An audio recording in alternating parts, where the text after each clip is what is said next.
Good afternoon, good morning, ladies and gentlemen. Thank you for joining us.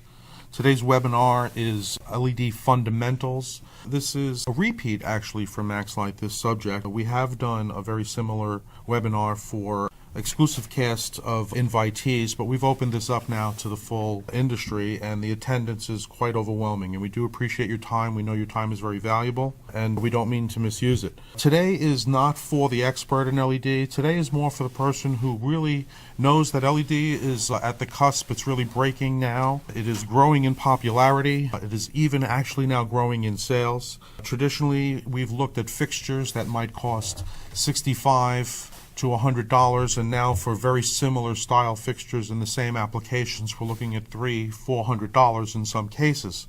So it's very important that we understand this technology.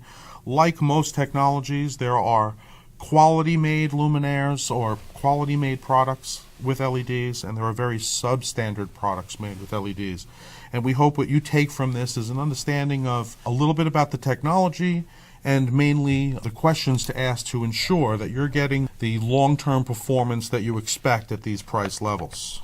Today we're going to cover specifically the benefits of LEDs, which I'm sure we're all on the same page on.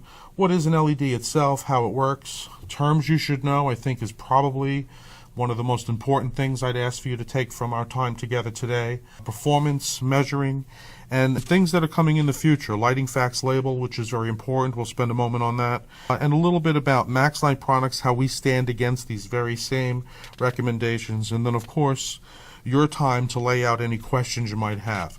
And any questions that are asked today will be answered within 24 hours, if not live, as we go.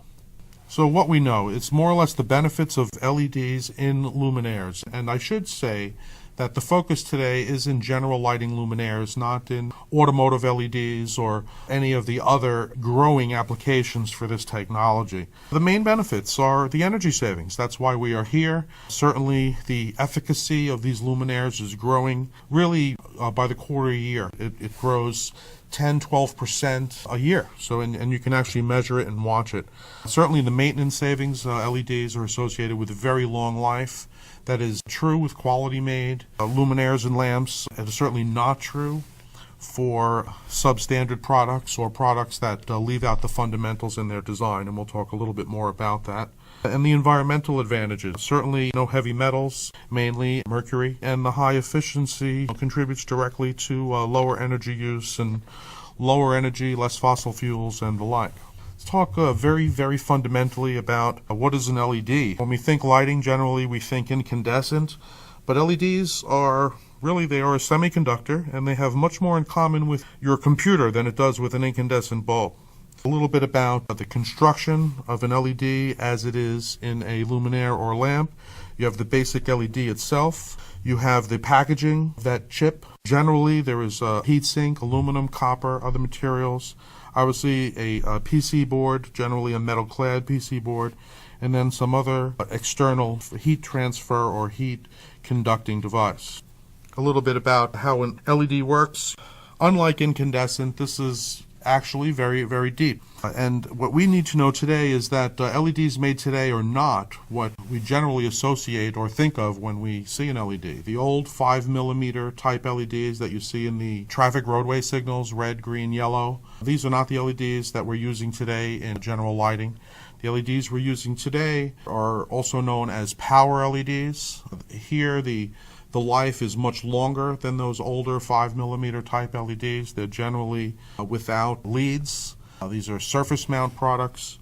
And what's important for us is how we make the colors. And these days, for general lighting, what we call white color LEDs is done in one of two methods, combining red, blue, and green. But today, more popular than that is using blue type LEDs with phosphor. So it's a little bit of old and new technologies. Phosphor is taking the blue and bringing it into the white category of anywhere from generally 3000 K to 7000 K and beyond. The different materials that they use to produce these different colors vary greatly, and what you need to remember is that for illumination, general illumination, and high quality general lighting applications, you want to ensure that we're using power LEDs.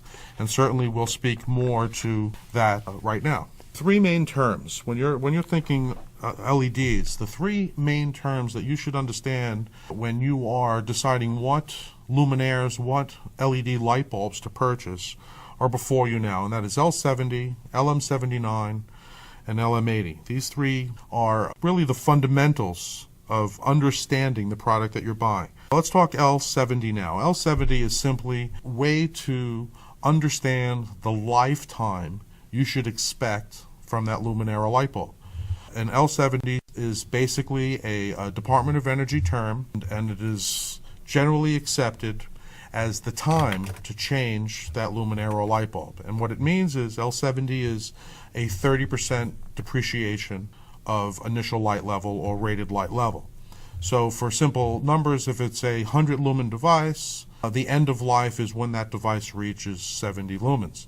Now, this is a very different way of measuring a lifetime of a light bulb or a light fixture. Heretofore, we have always measured life by a failure rate, a 50% failure rate. In other words, when you look at a 1,000-hour incandescent or a 10,000-hour CFL, that lifetime was determined by a 50% failure rate. At 10,000 hours, you should have approximately a 50% failure rate of your CFL.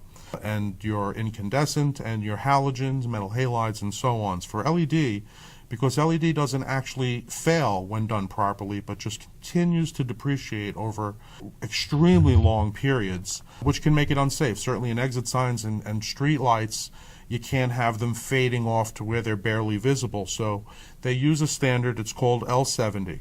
Now the other half of understanding your lifetime we'll speak to more in a moment. LM80. LM80 is also very important. This ensures, first of all, that you're buying a quality LED from a quality LED manufacturer. This is generally not the same person who's making the luminaire. There are a few exceptions to that in the industry, but generally speaking, the LEDs are made by the LED people and the luminaires are made by the luminaire people, such as MaxLight and others.